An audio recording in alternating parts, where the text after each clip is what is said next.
BJP party was trounced in the election. There is a doubt that EVMs have been manipulated.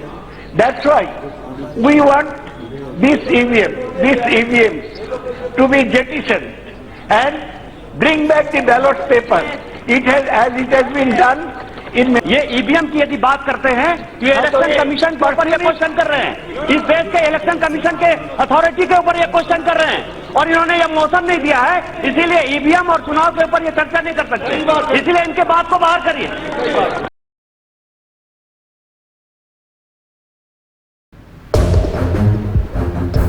नमस्कार, BPL news में आप सभी दोस्तों का एक बार फिर से बहुत बहुत स्वागत है। दोस्तों, आज संसद की कार्रवाई शुरू है और आज संसद में नए कानूनों के लिए प्रस्ताव भी कई पास किए गए हैं। केंद्रीय कानून मंत्री रविशंकर प्रसाद ने आज आधार और अन्य कानून विधेयक 2019 लोकसभा में पेश किया है। इस बिल के पास होने पर किसी भी व्यक्ति को अपनी पहचान स्थापित करने के लिए आधार संख्या रखने का प्रमाण उपलब्ध कराने के लिए बाध्य करना संभव नहीं होगा। यानी अब आधार कार्ड आपके पास हो या फिर ना हो, कोई आपसे जबरन आधार कार्ड नहीं मांग सकता है। वहीं केंद्रीय गृह मंत्री अमित शाह सोमवार को लोकसभा में जम्मू कश्मीर आरक्षण संशोधन विधेयक 2019 पेश किए हैं। बतौर लोकसभा सांसद उनका ये पहला विधायी कार्य है। भाजपा अध्यक्ष और गृह मंत्री अमित शाह बिल पेश किए हैं और पहला भाषण भी आज इन्होंने ना दिया है। इसके साथ ही साथ संसद की कार्रवाई में कुछ अनोखा भी हुआ है। जी हाँ, वेस्ट बंगाल से ममता बनर्जी की पार्टी तृणमूल कांग्रेस से दमदम के सांसद प्रोफेसर सुगौता राय ने ईवीएम का भी मुद्दा उठाया है, जिसको लेकर खूब हंगामा हुआ।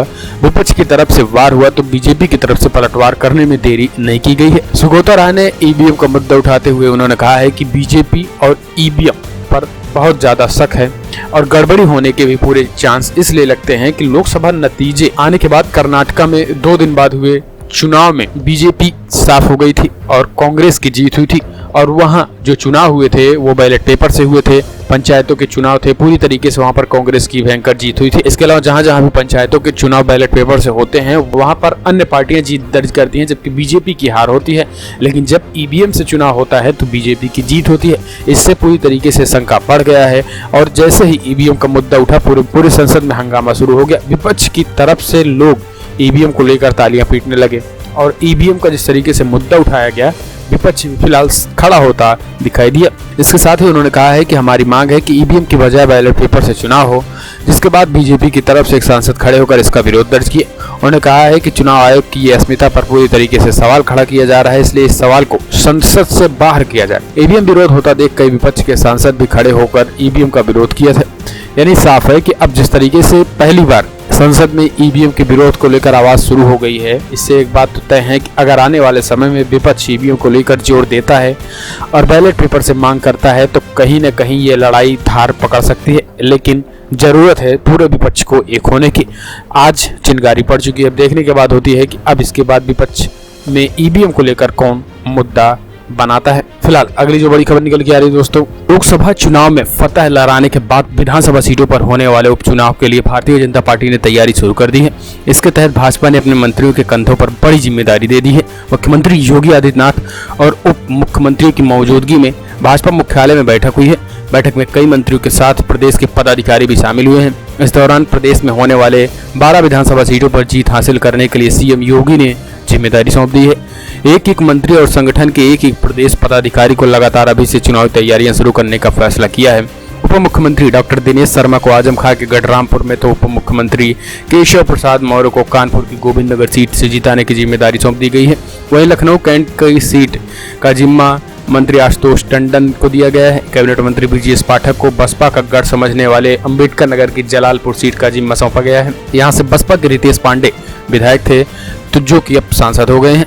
सीएम योगी ने कहा है कि उन स्थानों पर पार्टी के मौजूदा विधायकों के सांसद चुने जाने के कारण चुनाव हो रहे हैं, वहां उन विधायकों का भी बतौर सांसद उपयोग किया जाएगा। इस दौरान रामपुर और जलालपुर में आसपास के सांसद को लगाने की योजना बनी है। रघुराज प्रताप सिंह, राजा भैया और प्रमोद तिवारी जैसे बड़े नेताओं के प्रभाव वाले क्षेत्र प्रतापगढ़ की जिम्मेदारी स्वतंत्र देव सिंह को दी गई है।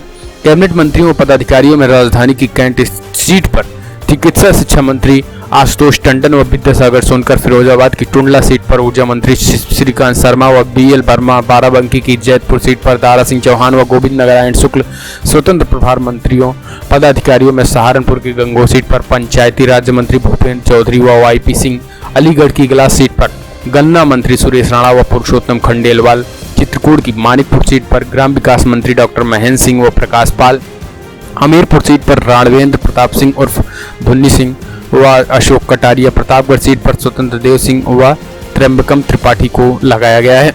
वहीं बहराइच की बलहा सीट पर कैबिनेट मंत्री रमापति शास्त्री व स्वतंत्र प्रभार प्रेम तिवारी को जिम्मेदारी दी गई है। यानी इस तरीके से जो 12 विधानसभा सीटें खाली हुई हैं, 13 इनमें से सभी मंत्री भारतीय जनता पार्टी के लग गए हैं फतेह दिलाने के लिए। हम आपको बता दें कि 12 विधानसभा सीटों में हो रहे उपचुनाव में सबसे पहली सीट है लखनऊ कैंट विधानसभा सीट, दूसरी कानपुर की गोविंद नगर विधानसभा सीट, तीसरी फिरोजाबाद टोंडला विधानसभा सीट, बाराबंकी जैतपुर विधानसभा सीट, चित्रकूट की मानिकपुर विधानसभा सीट, बहराइच की बलहा विधानसभा सीट, सहारनपुर की गंगोह विधानसभा सीट, अलीगढ़ की इगलास विधानसभा सीट, प्रतापगढ़ विधानसभा सीट संगमलाल गुप्ता, जलालपुर विधानसभा सीट रितेश पांडे, रामपुर विधानसभा सीट आजम खान की है। तो यहाँ पर बड़े बड़े दिग्गजों के भी दांव इस बार थी और अब देखने की बात होती है कि रामपुर में क्या होता है। वहाँ से उप मुख्यमंत्री दिनेश शर्मा को लगाया गया है, लेकिन इस बार भी उपचुनाव से भी कई बड़े संकेत निकलने वाले हैं। खास करके अगर बहुजन समाज पार्टी और अखिलेश यादव की बात करें तो यहाँ पर दोनों अलग हुए हैं और देखने की बात होती है कि रामपुर जो समाजवादी पार्टी का गढ़ माना जाता है और अंबेडकर नगर जलालपुर जो बहुजन समाज पार्टी का गढ़ माना जाता है, क्या इस बार के चुनाव में वो जीत हासिल कर सकते हैं या फिर नहीं। फिलहाल अगली जो बड़ी खबर निकल के आ रही है दोस्तों, बसपा सुप्रीमो मायावती ने लोकसभा चुनाव में मिली करारी हार का ठिकरा समाजवादी पार्टी के अध्यक्ष अखिलेश यादव के सर फोड़ दिया है। उन्होंने कहा है कि अखिलेश नहीं चाहते थे कि मुसलमानों को ज्यादा टिकट दिए जाएं, क्योंकि उनका मानना था कि इससे ध्रुवीकरण होगा। गठबंधन की हार के जिम्मेदार समाजवादी पार्टी नेताओं पर कार्रवाई न करने पर भी मायावती ने अखिलेश पर निशाना साधा है। उन्होंने कहा है कि प्रमोशन में आरक्षण का विरोध करने की वजह से दलितों व पिछड़ों ने सपा को वोट बैंक नहीं किया है। मायावती ने बसपा प्रदेश मुख्यालय पर पार्टी के राष्ट्रीय सम्मेलन में यूपी में गठबंधन करने और नतीजों के बाद की गतिविधियों पर जानकारी साझा की है। मायावती ने कहा है कि अब तक किसी भी गठबंधन से बसपा को कोई फायदा नहीं हुआ है, इस चुनाव में भी यही स्थिति रही। उन्होंने बताया कि गठबंधन को चुनाव हारने के बाद अखिलेश ने उन्हें फोन तक बड़े होने की वजह मैंने उन्हें फोन किया और उनके परिवार के सदस्यों की हार पर सहानुभूति जताई। इसी तरीके से जब हमने उपचुनाव अकेले लड़ने की बात कही तो अखिलेश ने मुझे फोन नहीं किया। मायावती ने आरोप लगाया है कि बसपा के प्रदेश अध्यक्ष RS कुशवाहा को सलेमपुर से सपा नेता राम गोविंद चौधरी ने उन्हें चुनाव हरवाया है। उन्होंने सपा के वोट भाजपा को ट्रांसफर करवाए, लेकिन सपा मुखिया उनके खिलाफ कोई कार्रवाई नहीं की है। गौरतलब है कि मायावती ने 3 जून को संकेत दिया था कि उपचुनाव में अलग अलग चुनाव लड़ने के बावजूद सपा बसपा गठबंधन के दरवाजे बंद नहीं हुए हैं, लेकिन रविवार को मायावती ने जिस तरीके से हार के लिए सपा मुखिया को दोषी ठहराया है, उससे गठबंधन के दरवाजे पूरी तरीके से बंद होते दिखाई दे रहे हैं। इसके साथ ही मायावती ने आरोप लगाया है कि ताज कॉरिडोर मामले में उनके खिलाफ भाजपा की साजिश में सपा के तत्कालीन प्रमुख मुलायम सिंह यादव भी शामिल थे। यही नहीं 2006 में बसपा संस्थापक काशीराम जी की मृत्यु हुई तो केंद्र की कांग्रेस सरकार की तरह यूपी की मुलायम सिंह यादव सरकार ने न तो एक भी दिन का शोक घोषित किया और न ही उस दिन फूल चढ़ाने पहुंचे हैं। परिवारवाद पर दूसरे दलों को घेरने वाली बसपा प्रमुख भी अब उसी राह पर चल पड़ी हैं।